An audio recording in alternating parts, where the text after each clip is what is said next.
Hello, in this video we are going to install Instana agent as a Linux service on a CentOS VM machine. Let's get into the demo. I'm logging in to my Instana instance and now I'm going to install the agent.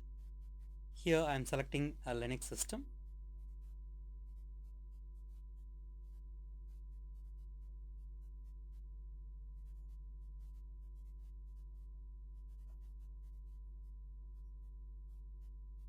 So now you can see that the agent has been installed.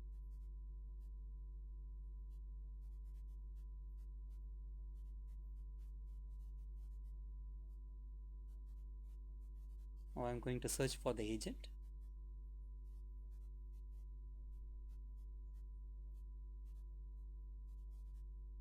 And I found the agent that's running on my VM machine.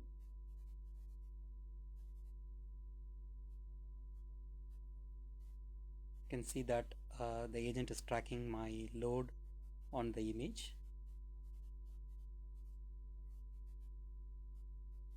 That ends the successful installation of Instana agent. Thank you.